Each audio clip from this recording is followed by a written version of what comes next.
ஒரே சிமிலரிட்டிஸ்ல இருக்கிற ரெண்டு இன்வெஸ்டிகேஷன் த்ரில்லர் சொல்றேன். இந்த வீடியோ பிடிச்சிருந்துச்சுன்னா சேவ் பண்ணிக்கோங்க. This is MBG reco episode 1. The first one நான் ரீசனா மலையாளத்துல பார்த்து எனக்கு ரொம்ப பிடிச்ச ஒரு கிரைம் ஸ்டோரி. ஒரு 40 வருஷத்துக்கு முன்னுக்கு கொலை செய்யப்பட்ட முகம் தெரியாத ஒரு பொண்ணோட பாடி கிடைக்குது.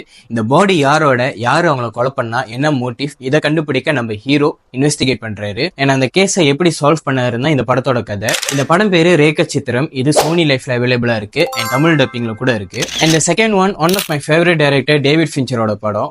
ஒரு 40 வருஷத்துக்கு முன்னுக்கு ஒரு பெரிய ஹை ஸ்டாண்டர்ட் ஃபேமிலில இருந்து ஒரு பிள்ளை காணா போயிடுறாங்க.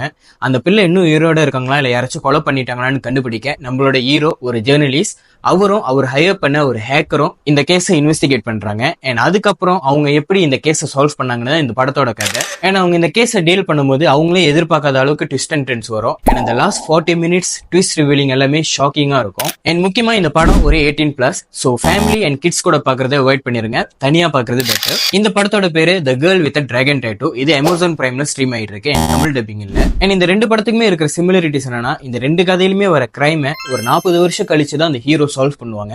அதையே இன்ட்ரெஸ்டிங்காவும் த்ரில்லிங்காவும் சொல்லியிருப்பாங்க. ஸோ உங்க ஃப்ரெண்ட்ஸ் த்ரில்லர்ஸ்லாம் ரொம்ப விரும்பி பார்ப்பாங்கன்னா அவங்களுக்கு இந்த வீடியோ ஷேர் பண்ணிட்டு ரிவ்யூஸ் அண்ட் ரெக்கமெண்டேஷன்ஸ்க்கு எம்பிஜி வியூஸை ஃபாலோ பண்ணிருங்க.